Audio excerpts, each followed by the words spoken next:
केंद्र सरकार द्वारा पारित 3 नए कृषि कानूनों के खिलाफ देश भर के किसानों का प्रदर्शन पिछले साल नवंबर से चलता आ रहा है। अपनी मांगों को लेकर सरकार की बेरुखी से नाराज किसान संगठनों ने सोमवार को भारत बंद का ऐलान किया था। इस भारत बंद का असर देश भर के कई राज्यों में देखा गया, जिससे देश के सियासी मैदान का पारा भी गर्म होता दिख रहा है। विपक्ष की कई राजनीतिक पार्टियां किसानों की मांगों को लेकर केंद्र सरकार को घेरे में लेने की कोशिश करती दिखाई दे रही हैं। देश के कई राज्यों में आने वाले समय में होने वाले चुनावों को देखते हुए किसान आंदोलन को समर्थन देकर विरोधी पार्टियां केंद्र सरकार की सत्ता में पकड़ कमजोर करने का कोई भी मौका खोना नहीं चाहती हैं।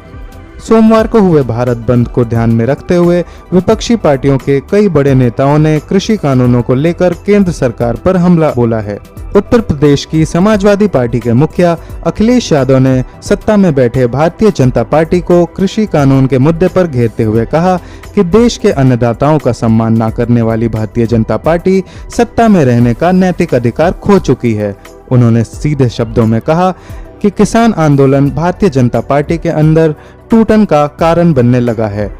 और अब वह दिन दूर नहीं है जब जनता भाजपा को अपना जवाब देगी। वहीं प्रदेश में अगले साल होने वाले विधानसभा चुनाव के प्रचार के लिए सियासी रणभूमि में उतर चुकी कांग्रेस महासचिव प्रियंका गांधी ने कहा है कि पूरा देश किसानों के समर्थन में उनके साथ खड़ा है। उन्होंने ट्विटर के माध्यम से प्रधानमंत्री नरेंद्र मोदी पर निशाना साधते हुए कहा है कि खेत किसान का, मेहनत किसानों की, फसल किसानों की, लेकिन भारतीय जनता पार्टी की सरकार इन सब पर अपने खरबपति मित्रों का कब्जा जमाने पर आतुर है। उन्होंने कड़े शब्दों में कहा कि प्रधानमंत्री नरेंद्र मोदी को ये 3 नए काले कृषि कानून वापस लेने ही होंगे।